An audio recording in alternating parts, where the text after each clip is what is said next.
Se siente mucho gozo, mucha alegría. Hemos disfrutado por muchísimos años el amor de Dios a través de Jesucristo. El Evangelio para nosotros ha sido una nutriente que va a lo profundo de nuestro ser por muchos años. Hemos sido atrevidos como familia, como pareja. Nos hemos aventurado por muchas partes del mundo y llegar a tiempos como estos, donde uno logra entrar en un nivel en el cual la identidad de Dios en nuestros corazones nos permite abordar temas como el que vamos a abordar hoy, que tiene que ver con la humildad. Y estudiamos y tratamos de profundizar para que cuando ustedes nos escuchen al final, Magda va a tocar un poco más el tema de estar revestidos, pero cuando habla de ese tema de estar revestidos, y vamos a tratar de entender qué es revestirse de humildad, creo que es algo que necesitamos experimentar adicionalmente a una buena enseñanza. Me gustó lo que decía Marlon. Yo creo que la práctica de estas cosas en la familia, necesitamos de que el Espíritu de Dios, que vamos a hablar en el tema de la teocracia, el Espíritu de Dios esté en nosotros. Y eso es lo que yo le dije a Magda.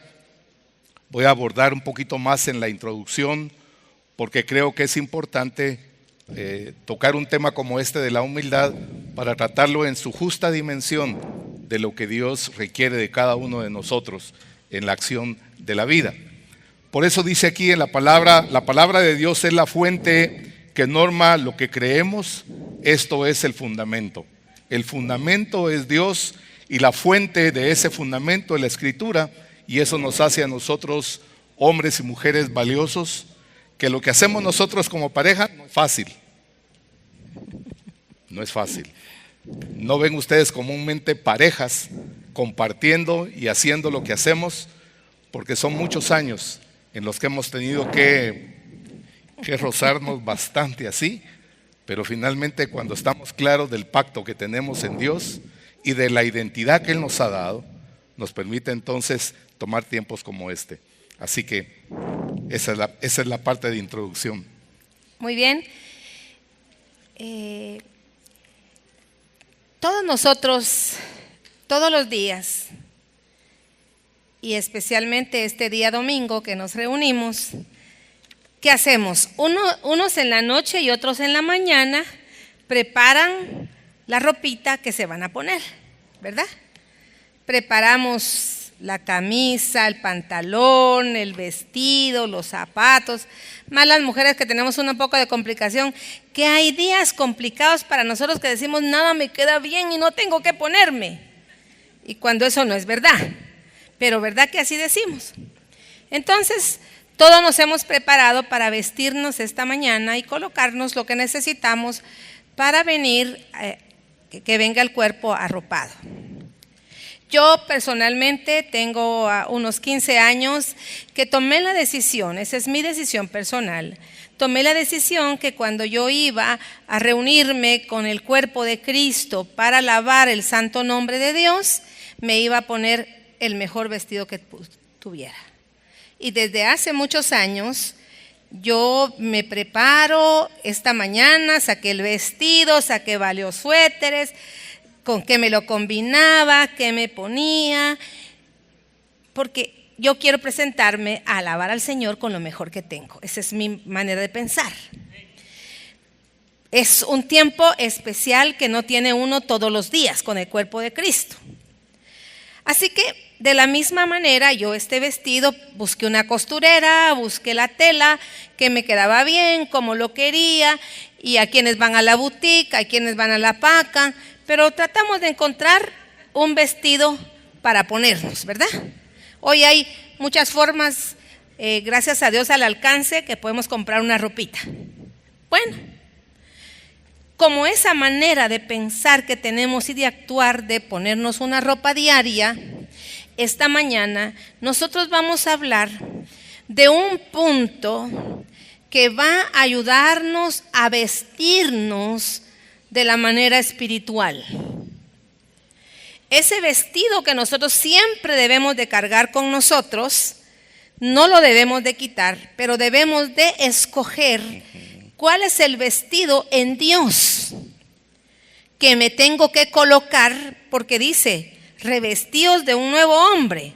Significa que me tengo que volver a vestir de algo especial. ¿Y a qué boutique voy? ¿A qué costurera voy? ¿A qué paca voy? ¿Dónde encuentro el vestido espiritual? Bueno, aquí. Hace 1500 años antes de que Cristo apareciera en la tierra, Dios reveló parte de su ley. 2000 años después, Jesucristo y sus apóstoles revelaron otra parte y completaron toda la ley. Así que de este libro nosotros vamos a sacar y extraer el punto de revestimiento para nosotros, que significa la humildad interna. ¿Por qué? Porque dice un dicho que dijo Erasmo de Rottenberg, porque el espíritu humano está formado de tal modo que le resulta mucho más atractiva las apariencias que lo verdadero. Porque muchas veces podemos estar bien vestidas, bien pintadas del pelo, bien arregladas, pero será solo apariencia. Y nosotros vamos a internarnos a lo interior del ser humano. Por eso dice, y vamos a hablar que hay dos vertientes que derivan del concepto de la palabra humildad. Una es humildad, como lo entendemos a veces como pobreza económica, y la otra es humildad como actitud interna del corazón. Cuando hablamos de la humildad como pobreza económica, regularmente la sociedad designa de esta manera a las personas que por diferentes circunstancias carecen de bienes materiales, dinero, posiciones de autoridad, títulos mobiliarios o profesionales. Por ejemplo, se dice, él es muy humilde pues no tiene dinero. Ellos tienen una vida tan humilde que no tienen para comer. Lo más seguro es que cuando tengan dinero ya no serán tan humildes. Estos conceptos e ideas están sin fundamento y por eso puede decir uno que hay equivocación en él, pues se hacen señalamientos sin ninguna base y se generaliza hacia todos los que están en ese entorno. Estos son los que tienen y no son humildes, y estos son los que no tienen y sí, se dice, son humildes. Lo dejamos nada más en una concepción humana, y lo que nos quiere enseñar Dios siempre, cuando dice que no hace acepción de personas, es que para los ojos de Dios no hay un rico que tenga el dinero y por eso no puede, o hay un pobre que no tenga nada y por eso sí puede. Cuando vamos a hablar del tema de esta vertiente que tiene que ver con el corazón, podemos entender mucho mejor que no se trata de posesiones, no se trata de bienes, no se trata de eso, se trata del corazón. Muy bien, entonces veamos la otra vertiente. La otra vertiente es humildad como una actitud interna del corazón. Hacia esa vamos a apuntar esta mañana. ¿Qué es el concepto de humildad? ¿Qué significa humildad? Porque nosotros no podemos decir, como estábamos cantando, a los pies de Jesucristo estoy, pero ¿cómo lo hago práctico? Si no se vuelve una utopía. ¿Cómo hago práctico estar a los pies de Jesucristo? Pues haciendo lo que Él dice que hay que hacer. Si hago lo que Él dice que hay que hacer, entonces estoy a sus pies. Si no, solo se vuelve algo muy ambiguo. Necesitamos encontrar el fundamento de las cosas. Entonces, humildad es una virtud que consiste en el conocimiento de las propias limitaciones que tenemos y debilidades, y en obrar de acuerdo con este conocimiento, dice la Real Academia Española. De la humildad diríamos entonces que es una virtud del ser humano, que la puede alcanzar el ser humano. que es una disposición constante del ser del hombre para las acciones conforme la ley moral.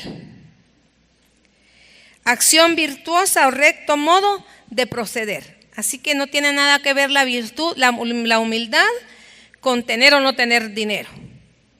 Porque dice que es la recta manera de proceder que tiene el hombre. La humildad es antónima o contraria a la soberbia. Quiere decir que la humildad está aquí y la soberbia está allá. No puede decir alguien, yo soy humilde, siendo altanero, siendo orgulloso, siendo soberbio. No puede, porque la humildad y esas actitudes son antónimas, opuestas. Si no, sería como incoherente nuestra forma de actuar. Entonces, dice que posee el ser humano en reconocer sus habilidades, cualidades y capacidades y aprovecharlas para obrar en bien de los demás sin siquiera decirlo. Ay, fíjese que yo soy tan humilde, que solo el orgullo tengo que quitarlo. No, yo tengo que actuar la humildad sin decirlo para que otro testifique lo humilde que es mi corazón. Esta virtud no está condicionada a lo económico, pobre o rico, que hablábamos, con títulos o sin títulos, con funciones o sin ellas. Recordemos, es una virtud humana que se forma a través del tiempo, es una competencia blanda que se forma desde la niñez, porque el ser humano desde la niñez ya enseña la soberbia que tiene. Si no, miremos los niños, ¿verdad? Qué complicado es a veces el corazón de un niño. Quiere decir que la virtud de la humildad se tiene que ir formando. Y si no se formó, habrá que entender que con entendimiento, que con la razón, debemos de entrar al aprendizaje de la humildad. Por esto, cuando en la Escritura dice, aquel maestro que vino de los cielos a traer la luz a la tierra, dice, así que el que se vuelva tan humilde como este pequeño es más importante en el reino de los cielos, dice Mateo 18:4, la NTV, o sea, la nueva traducción viviente. El maestro, hablando a sus seguidores, dice que es necesario que el corazón del hombre se haga humilde como el de un niño. No es que físicamente nos convirtamos en niños otra vez, no se puede. Como dijo aquel maestro que le fue a preguntar a Jesús, ¿cómo hago para nacer? ¿Cómo me meto en el vientre de mi mamá? Él lo estaba haciendo lógico, ¿verdad? Físico. Y le dijo Jesús, no. No se trata de que te metas otra vez en el vientre, sino que nazcas del espíritu y del agua. Esto está hablando, hacerse como niño no es volverse como niño físicamente, sino aprender a tener ese corazón del niño que todo lo aprende, que todo lo recibe, que en todo cree, para iniciar el proceso del aprendizaje de la humildad. Por eso aquí está hablando de la capacidad de razonar, de entender lo que soy como persona, no a los ojos de los hombres, sino a los ojos del Creador. Veamos la forma que Abraham, el padre de las naciones y la fe, cuando se dirige a Dios, le dice, dice en Génesis 18:27, y Abraham replicó y dijo, he aquí, ahora que he comenzado a hablar a mi Señor, aunque soy polvo y ceniza, como este hombre, grandes hombres en la historia que entendían su condición delante de Dios, entendían de humildad, de humillación interna delante de Dios. Si Abraham, que nosotros lo conocemos como el padre de la fe, como el padre de las naciones, hizo esto delante de Dios en su meditación,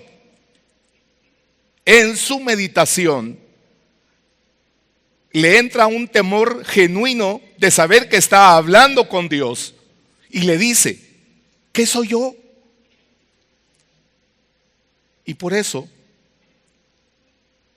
tenemos que tener mucho cuidado si nosotros nos ponemos exigentes, requirientes, como que si Dios fuese un instrumento que placernos, que tiene que darnos las cosas que le pedimos porque sí, cuando mi actitud tiene que ser una actitud humilde por entender lo superior que Él es a mí, y como superior a mí me agacho, me arrodillo, y cualquier cosa que yo haga en esa dimensión, poco va a ser delante de Dios, porque dice que aún aquellos que veían a Dios les daba miedo y podían morir, y morían muchos de ellos.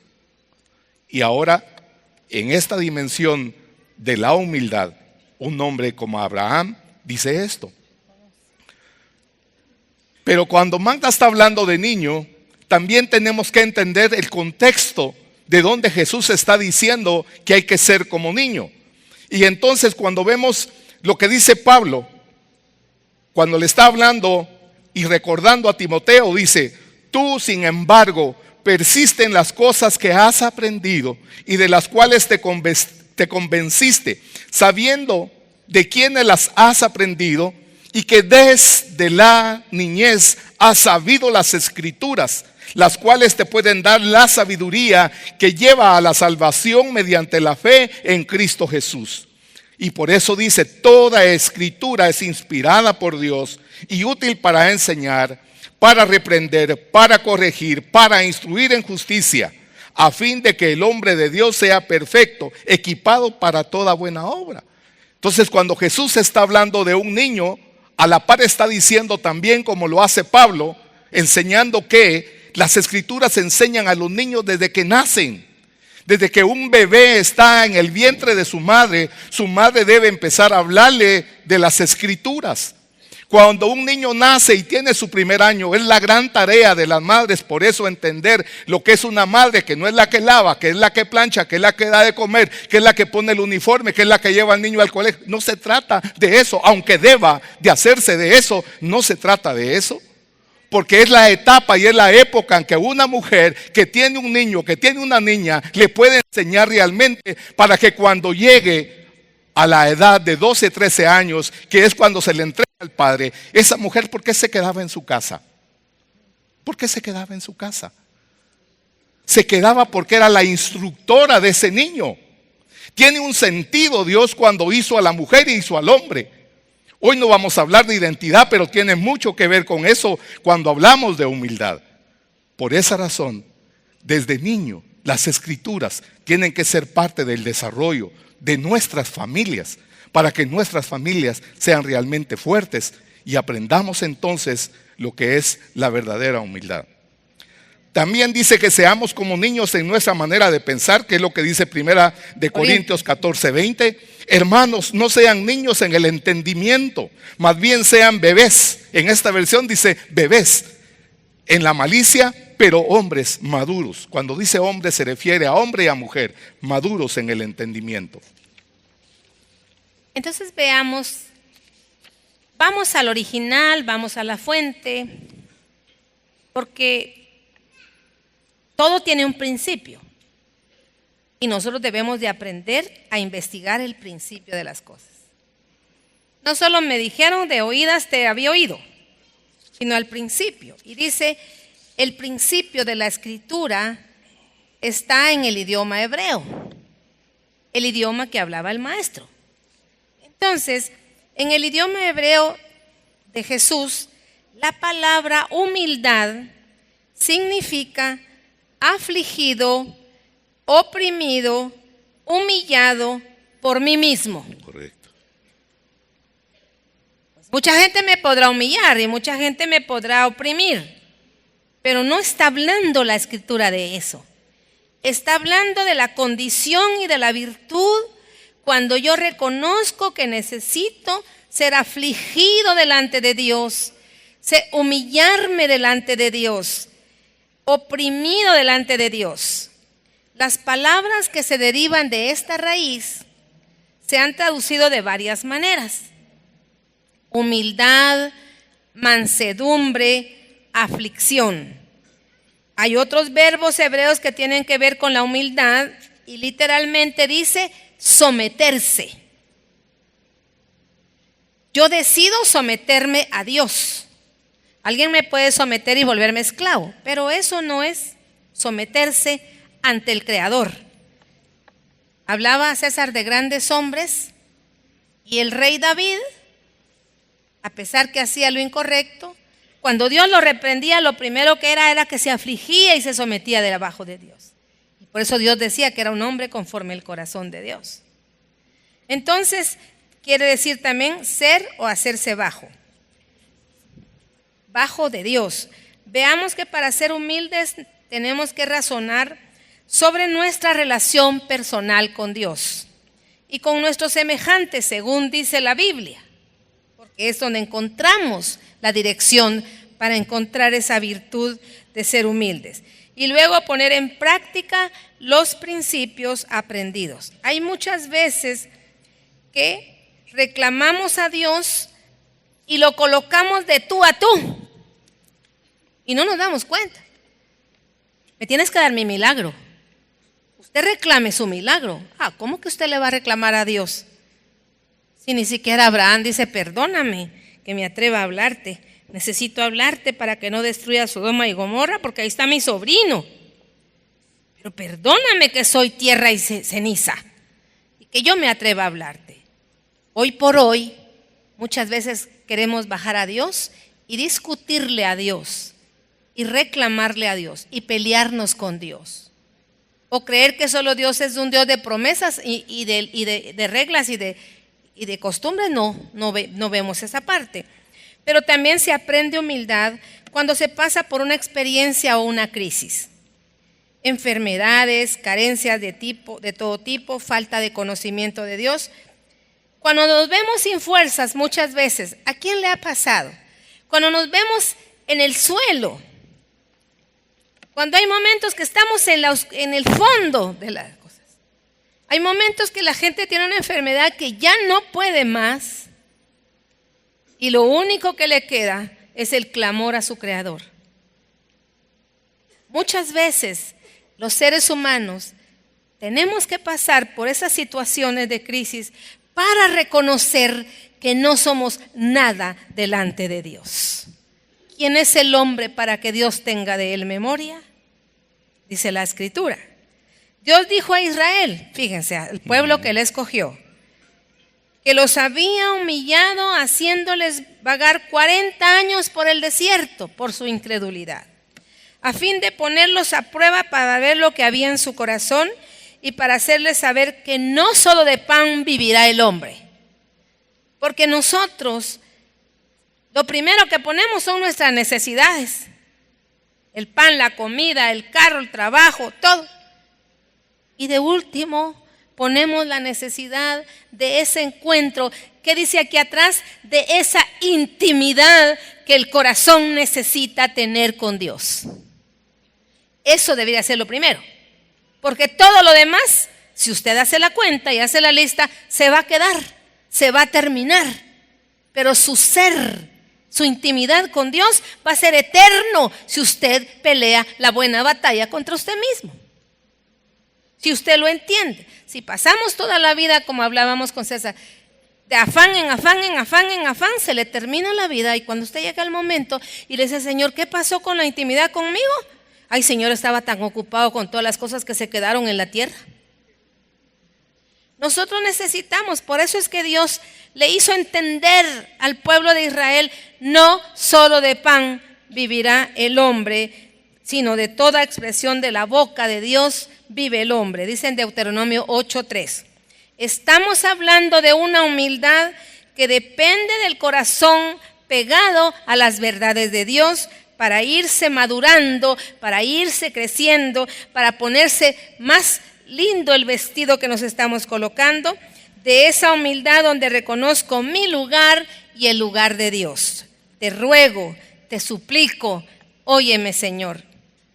Poder decir, Señor, como dijo Isaías, el profeta, 700 años antes de Cristo, ponme un tizón en la boca y santifícala antes que me atreva a hablarte.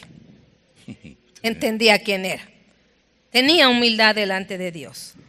Y En estos tiempos, al leer la escritura que voy a leer, parece que nosotros tuviéramos que decir con cuidado. Yo a veces cuando voy a utilizar palabras que creo que pueden afectar a alguien, le digo con mucho respeto y con mucho cuidado, voy a decir esto por el contexto de lo que en este caso la escritura tiene y de dónde viene. Cuando está hablando hoy en Deuteronomio de que humilló al pueblo de Israel, mi cuestionamiento a mí mismo ha sido siempre: ¿quién soy yo? Sé que soy un hombre redimido por Cristo, por Dios a través de Cristo. Eso lo sé. Pero luego de eso tengo que vivir día a día, mañana a mañana, noche a noche, todos los días de una semana, y gracias a Dios llega un día como este. Pero para mí el reto más grande es: si Dios me humillare, si Dios me humillare, lo que me voy a preguntar es: ¿por qué Dios me está humillando? Porque Dios no es vengativo, porque Dios no es rencoroso, porque Dios, ¿qué es lo que quiere de mí? Lo que Dios quiere de mí es que sea un hombre conforme a su corazón. Y me dijo: quizá no me vas a ver a mí, pero te voy a enviar un Mesías.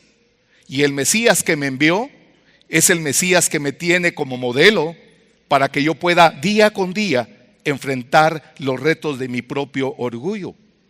No el de ustedes, el mío. Y entonces dice aquí: sin duda muchos de los israelitas se beneficiaron de esta dura experiencia y se hicieron más humildes interiormente. Debido a ella, si una persona o una nación rehúsa humillarse o aceptar disciplina, a su debido tiempo sufrirá humillación. Si mi pueblo se humillare, yo sanaré su tierra, es lo que dice esta escritura de Crónicas. Segunda de Crónicas 7:14 dice eso: si mi pueblo se humillare. Y hay personas que no confían en Dios y se jactan en sí mismos. Miren, por favor, yo les digo, con temor digo esto: si una persona llega a tener una enfermedad, con cuidado digo esto, creo en los milagros que Dios hace, y en usted estoy oyendo, Dios hizo un milagro. Pero muchas veces Dios también quiere llamarnos la atención y saber hasta dónde nosotros en un lecho de muerte vamos a decir: Dios está conmigo. ¿Sabe por qué pienso eso? Porque tendrán que pasar 100 años y ninguno de ustedes ni yo estaremos aquí. Por más que yo le diga: Señor, yo quiero llegar a los 120, como dice bien el refrán judío, porque cuando se celebra un cumpleaños dice hasta los 120, porque hacen la memoria y recordatorio de algo. Pero entre nosotros, que tenemos cierta edad y aún hubiera un bebé recién nacido, yo le digo, después de 100 años, ninguno de ustedes ni yo vamos a estar aquí. ¿Qué quiere decir eso?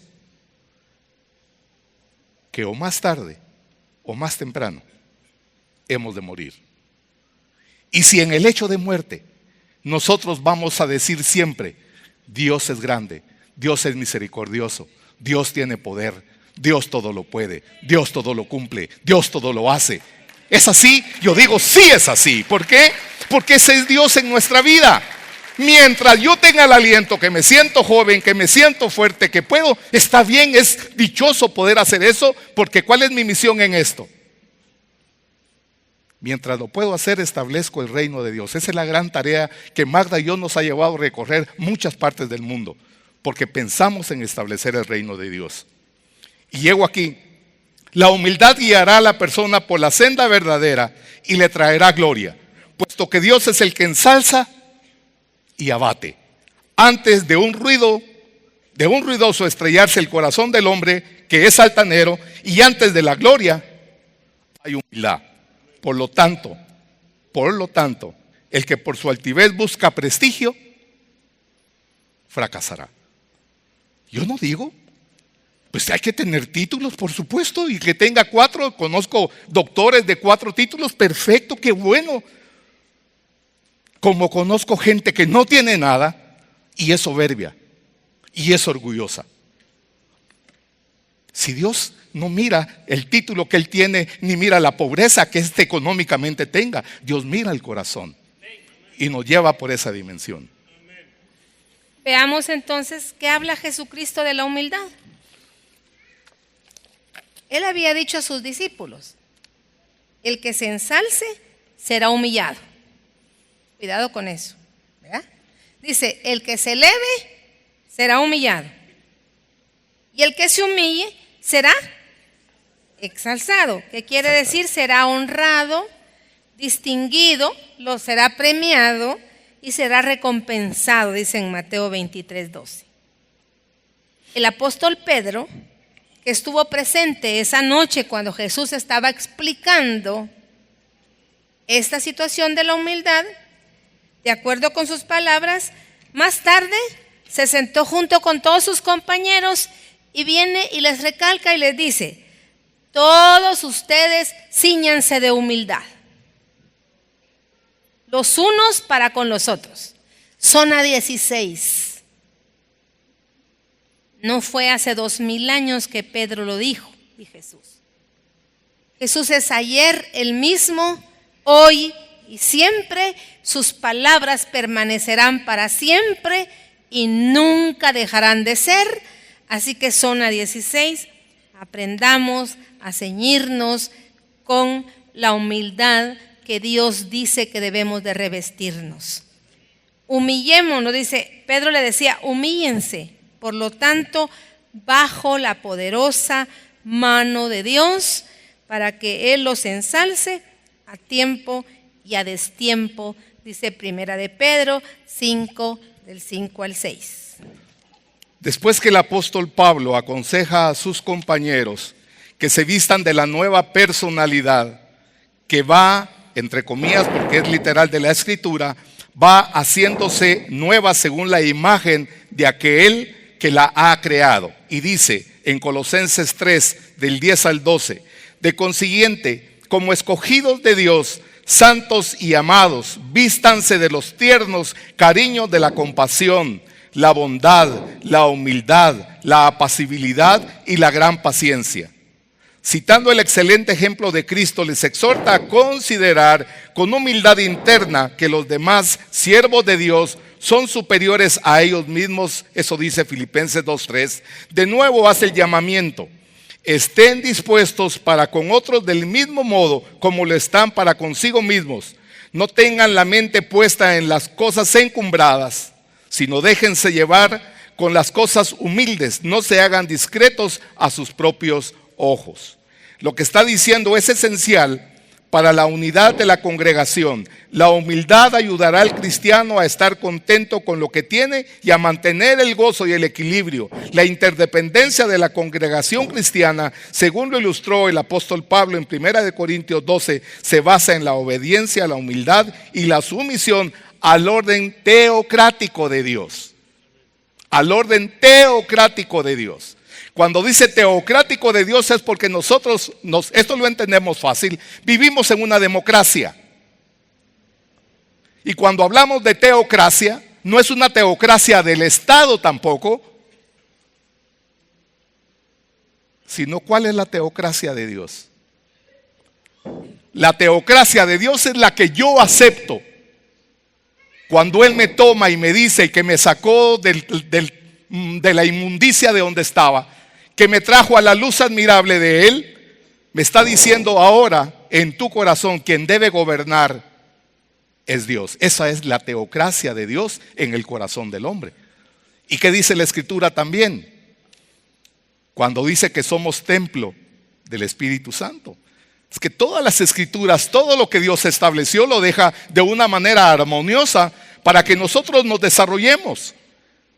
Dios nos puede llevar a todos los niveles y es bueno que Guatemala tenga científicos. Y es bueno que Guatemala tenga los mejores profesionales. Y es bueno que se desarrollen todos a todo nivel. Yo no le digo a alguien que vive en una champa, usted está para pasar ahí toda su vida. Le digo no. Si usted es un creyente en Dios, edúquese, prepárese, esfuércese. Y luego, ordenado y limpio. que hay un problema serio con la sociedad cristiana. Dios es un Dios de orden, ¿verdad? Dios es un Dios de limpieza. Pero hermanos, hay casas que pareciera que Dios no está ahí. Sucias, enredadas, percudidos unos baños, unas casas lúgubres. Por supuesto, usted ve salir de la puerta para afuera y ve un maniquí salir. Pero mira sus casas y los que estamos bajo la teocracia de Dios, bajo el gobierno de Dios, no nos podemos hacer el lujo de ser gente sucia.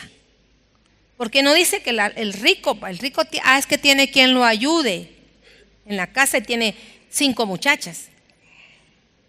Pero usted puede tener una casita de tierra.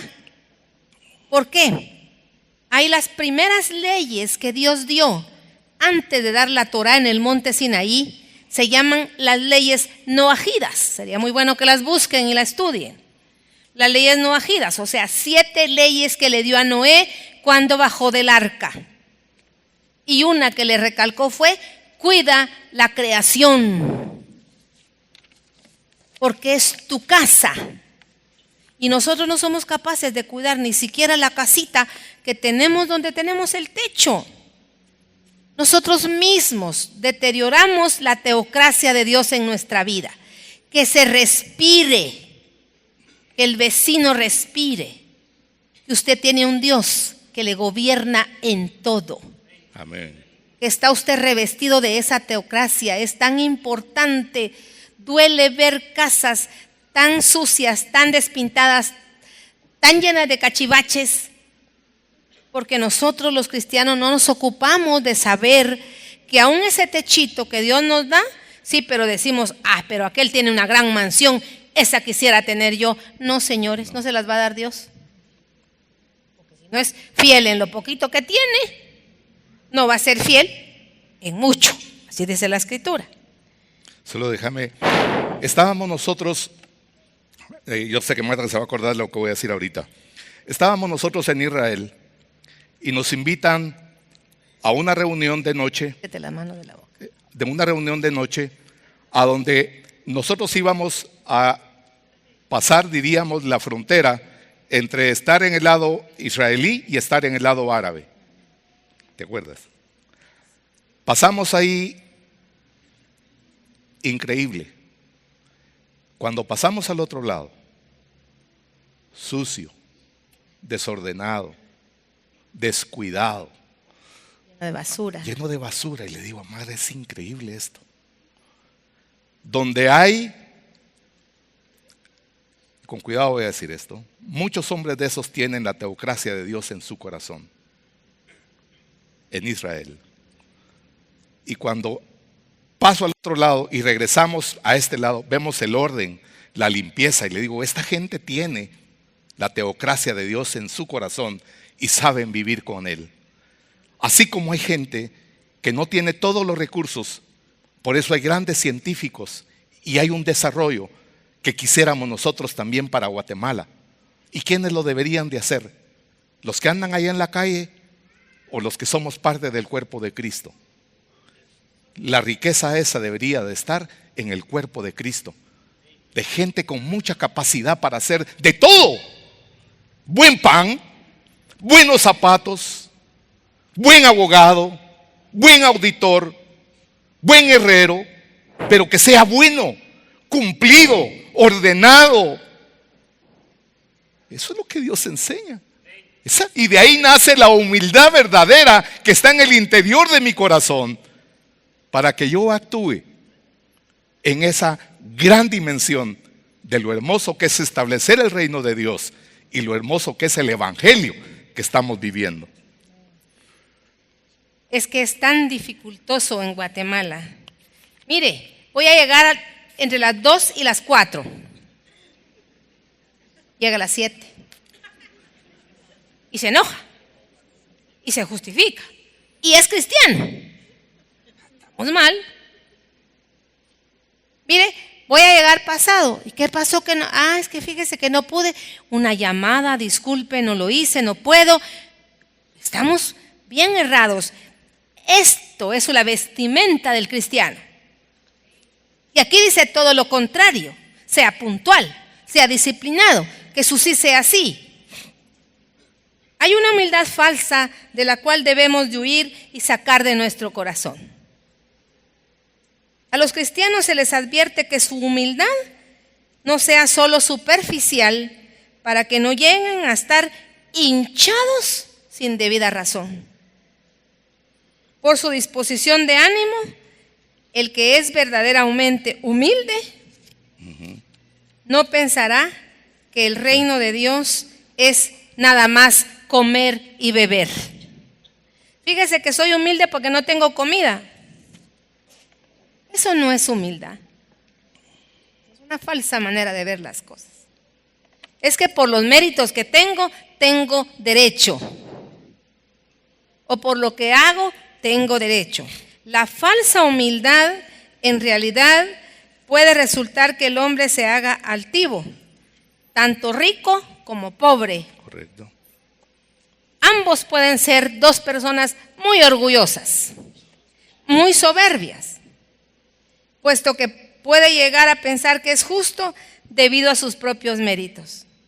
Yo merecía este ascenso, no aquel que se lo dieron. Yo merecía ese aumento y no me lo han dado. Yo merezco que me amen. Es que a mí nadie me da.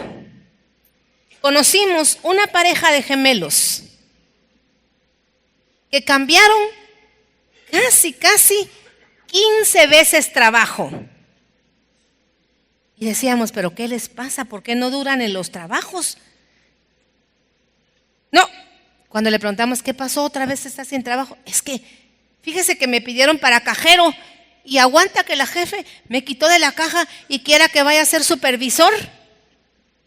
Y yo no quiero ser supervisor, así que renuncié. Y así era cada cosa. Y decíamos, ¿pero qué les pasa? No tienen cartas de recomendación porque los dos soberbios y altaneros en todo trabajo. Pero un día fuimos a visitarlos a su casa y oímos De su mamá. de la mamá. ¿Y saben qué estaba diciendo la mamá? No, hijo, ni un minuto más das de trabajo. Si no te pagan, no te quedes.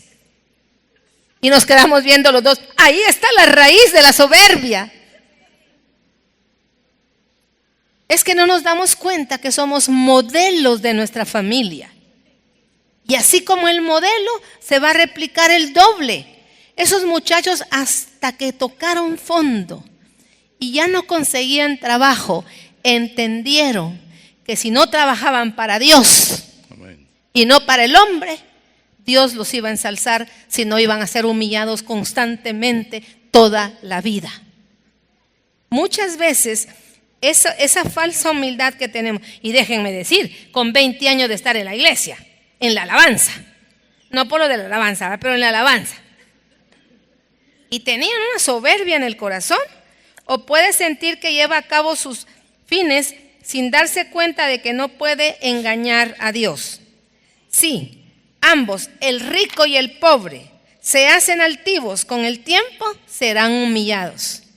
De una manera que no les gustará, serán abatidos, dice la Escritura, y cabe la posibilidad de que sea para su propia destrucción.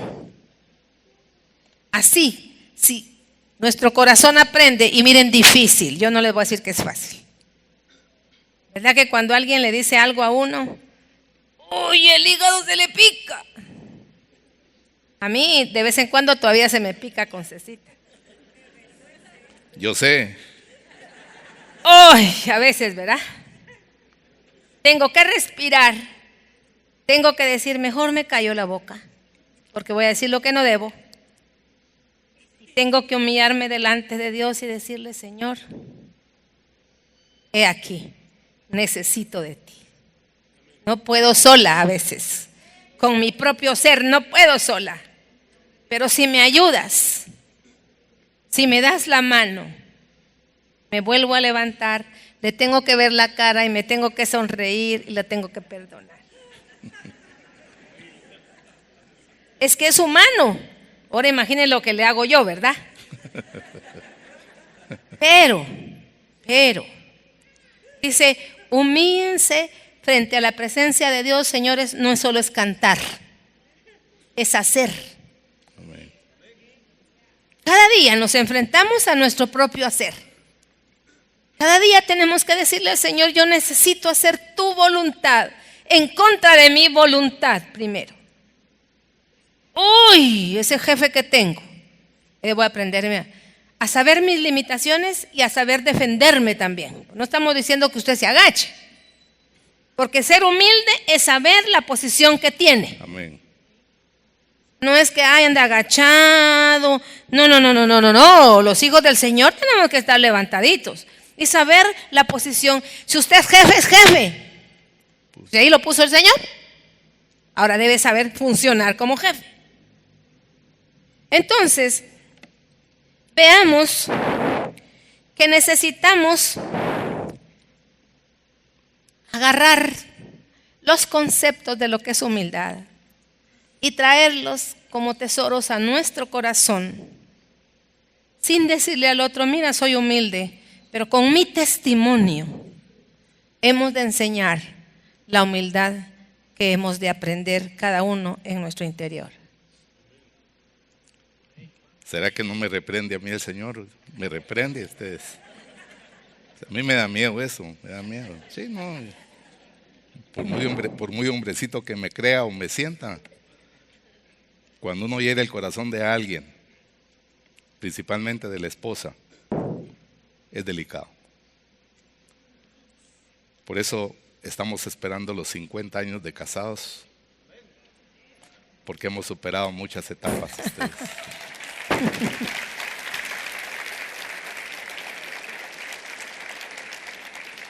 50 años que sería injusto si no dijésemos que desde que venimos a Cristo, nuestra vida ha sido transformada y es transformada día con día, mes con mes. Tenemos roces, tenemos dificultades, pero salimos adelante, porque sé que es una mujer que teme a Dios. Y yo no le digo a ella, mírame cuánto yo le temo a Dios. Ya suficiente reprendido ha sido como para no aceptar que me equivoco y que tengo que pedirle perdón también, porque no hago las cosas a veces bien como quisiera hacerlas. Y cuando ella me perdona, escucho la voz de Dios que me dice, ok, reflexiona bien y esto no lo vuelvas a repetir, porque tampoco es carretilla, para que sigas haciendo las cosas y solo vengas como el niño aquel de la escuela, pídale perdón, perdóname, y a la vuelta, pum, le vuelve a dar, perdóname, pum, le vuelve a dar. Es el perdón de los niños de la escuela, de aquí de Verbo, ¿verdad? Donde yo estoy, donde mis hijos estudiaron también. Conclusión.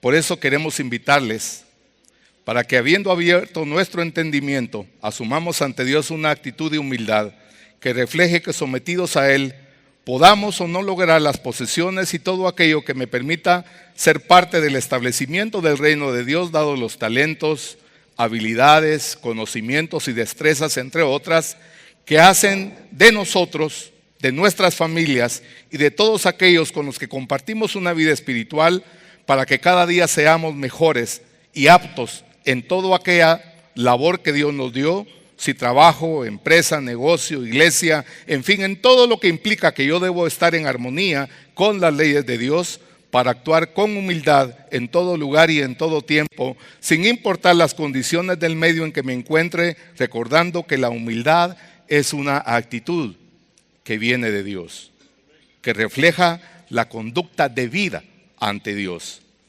Por eso, si yo entiendo que muchos de los que estamos aquí hemos aceptado la teocracia de Dios en nuestro corazón a través de Jesucristo. Sé que bastantes de ustedes han dado ese paso un día y han reconocido a Jesucristo como su Salvador, y es decir, han aceptado que Dios habite en ustedes y que sea el que los gobierne. Esa es la teocracia de Dios. Pero hay quienes no lo han hecho.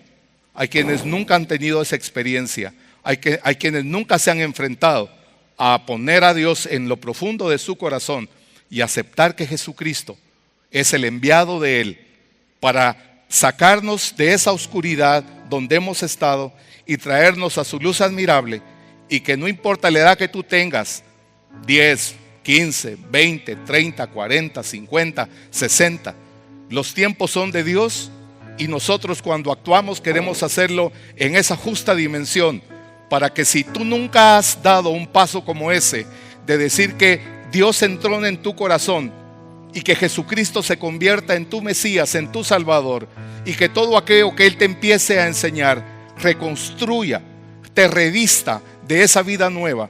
De eso es de lo que hemos querido estar hablando hoy, para que al salir de aquí, sé que los que ya tienen esa teocracia de Dios en el corazón pueden irse y deben de meditar en el tema de la humildad, porque el orgullo, porque la vanidad, porque lo que tenemos como bienes y nos hacen creer que somos mejor que alguien, tampoco en esa teocracia de Dios hemos entendido lo que es la humildad. Por eso también para ustedes este mensaje en nuestra oración es que cuando vayan de aquí, vayan a su casa. No hay ejercicio más grande para ella y para mí que lo que hemos practicado en nuestra familia, con nuestros hijos, entre nosotros. Y cuando esto ya pasó entre nosotros, vamos a poder salir a la calle también. Y sin duda, cuando estemos en el trabajo, vamos a enfrentar dificultades. Cuando tengamos que subir a un bus, vamos a enfrentar dificultades. Pero Dios requiere de nosotros un corazón humilde, en una actitud de humildad, sin importar si tiene o no tiene dinero, si tiene o no tiene bienes, si tiene o no tiene títulos. No importa eso, lo que importa es la actitud. Y regreso al punto principal. Para aquellas personas que antes no habían puesto a Dios en su corazón, para ese gobierno de Dios a través de Jesucristo, yo les pido que nos unamos en una oración que Magda va a hacer, y que entonces en esa oración venga ese reconocimiento de Dios para usted que nunca había dicho: sí, hoy quiero que Dios entre a mi corazón y que me enseñe lo que estos dos señores acaban de hablar, porque lo que hemos querido hablar es el mensaje de Dios a través de Jesucristo. Porque déjeme decirle, si con Dios es tan difícil para nuestro corazón revestirnos de humildad, sin Dios y sin Cristo no es posible. ¿Por qué? Porque el poder de Cristo no está en el corazón. ¿Hay alguno de ustedes que vino esta mañana y quiera entrar a través de Jesucristo al gobierno de Dios, al gobierno de los cielos, a ese nuevo reino, para poderse empezar a revestir de un nuevo hombre, a revestir de una nueva mujer? ¿Hay alguno que quiera atreverse esta mañana a hacer eso? Muchos de los que estamos aquí tenemos diferentes años de haberlo hecho. Queremos darle la oportunidad. ¿Quiere usted inclinar su rostro delante de Dios y decirle: sí, te necesito de una manera diferente? No solo como ese Dios de que de oída yo había oído. ¿Hay alguno que quiere ponerse de pie? ¿Queremos darle la oportunidad? Si no, vamos a orar todos. Necesitamos aprender a humillarnos delante de Dios. Necesitamos cambiar nuestro entendimiento cuando nos vayamos a hablar con Dios. Necesitamos quitar primero nosotros, quitarnos del lugar que nosotros mismos nos colocamos. Cuando nosotros despertamos y le decimos a Dios: cuida mi casa, dame trabajo, no tengo dinero, necesito comida, mira que mis hijos se portan mal, mira que tengo problemas. ¿Sabe qué hacemos? Nos colocamos primero nosotros. Hemos de aprender a quitarnos de ese lugar y primero hemos de darle honra y gloria y alabanza a Dios, porque Él es Dios, aunque no tengamos nada. Si nosotros vamos a ver la oración del rey David, ¿cómo inicia? Alabando a Dios. 1000 años después, Jesucristo le enseña a sus discípulos y le dice: enséñanos a orar. Y Jesús inicia: Padre nuestro que estás en los cielos, santificado sea tu nombre. Y luego hace su petición. Que Dios nos ayude a encontrar el lugar correcto que nos corresponde al despertar y al anochecer, y decirle: Señor, cuán grande es tu nombre, a pesar que hoy tuve que llorar todo el día. Déjame decirte cuán grande es tu nombre, cuán grande eres tú. Permíteme sentirme oprimido delante de ti, afligido delante de ti, humillado delante de ti, porque tú eres ese Dios que me rescató de la oscuridad. Vamos a orar. Padre, como escogidos tuyos. Nos ponemos de pie, nos tomamos de la mano.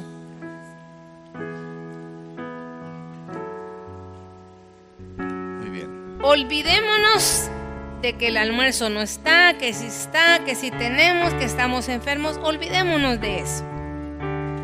Coloquemos nuestro ser delante de Dios con esa humildad que necesitamos tener como seres humanos. Y vamos a vestirnos una parte de ese vestido espiritual y eterno que nos hará brillar ante el mundo.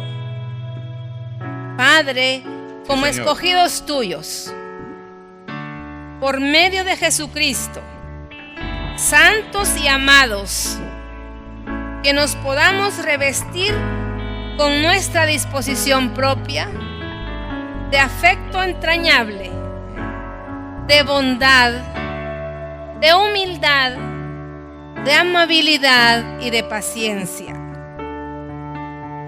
Nosotros nos tenemos que disponer, Padre, de revestirnos de esa humildad ante ti. Así como cada día nos vestimos de ropa casual, normal, para estar tapados. También, Señor, de la misma manera, abre nuestro entendimiento, ilumina nuestro corazón para vestirnos de humildad, para ser gente humilde que se humille delante de tu presencia, para ser gente creyente que muestre que la humildad es parte de nuestro vestido espiritual. Ayúdanos cada día a menguar paso a paso para que Cristo viva en nosotros y tu nombre, Dios de los cielos, sea exaltado por nuestra conducta y nuestra manera de ser. En el nombre de Jesús, Padre, hemos orado y hemos compartido esta mañana de la riqueza que tú nos has dado a través de tu palabra y de tu Hijo Jesús. Amén y amén. Muy bien, que tengan buen provecho. Vayan en paz. Vayan en paz. Buen provecho.